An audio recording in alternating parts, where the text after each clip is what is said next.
Assalamualaikum warahmatullahi wabarakatuh. Saya Nerissa Sampurwita dengan NIM 1020158. Video ini dibuat untuk memenuhi tugas ujian akhir semester mata kuliah Pancasila dan Kewarganegaraan. Di video ini saya akan menjelaskan sedikit tentang potensi daerah Majalaya, yaitu tekstil.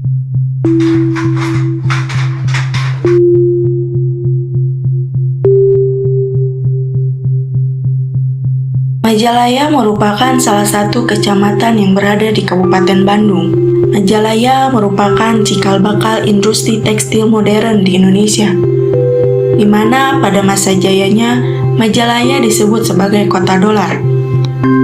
Majalaya memiliki sejarah tekstil yang cukup panjang. Pada tahun 1930 merupakan awal mula perkembangan tekstil. Masa-masa ini diwarnai juga dengan mulai bermunculannya industri tenun rumahan yang masih menggunakan tustel atau alat tenun bukan mesin.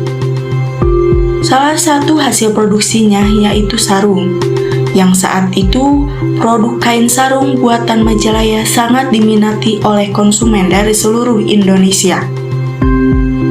Sarung tersebut diproduksi sendiri oleh warga menggunakan alat tenun tradisional.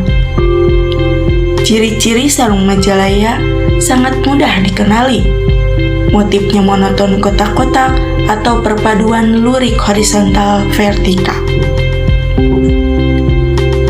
Puncak kejayaan industri tekstil di Majalaya terjadi pada tahun 1960.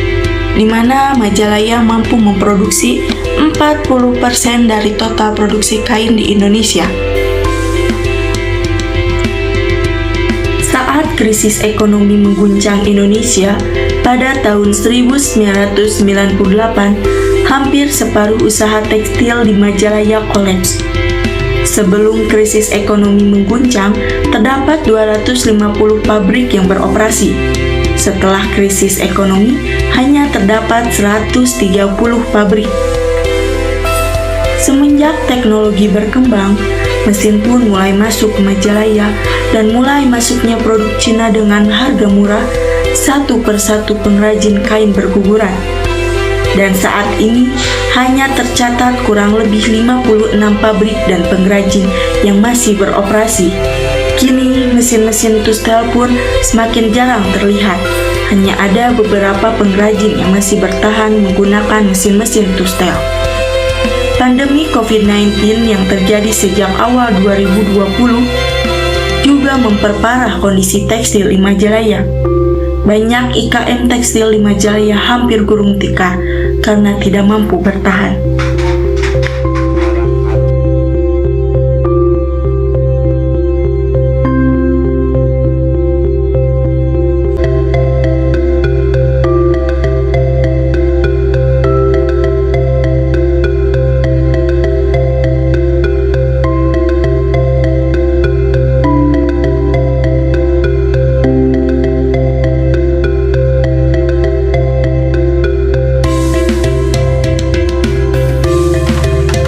Saat ini, Majalaya masih dikelilingi dengan pabrik-pabrik tekstil yang masih bertahan. Karena sebagian masyarakat Majalaya bermata pencaharian sebagai pegawai pabrik. Tak hanya sarung sebagai hasil produksi tenun di Majalaya, namun masih banyak lagi berbagai macam hasil tenun industri lainnya. Di antaranya kain songket, kain untuk pakaian daerah, kain serbet, dan lain sebagainya.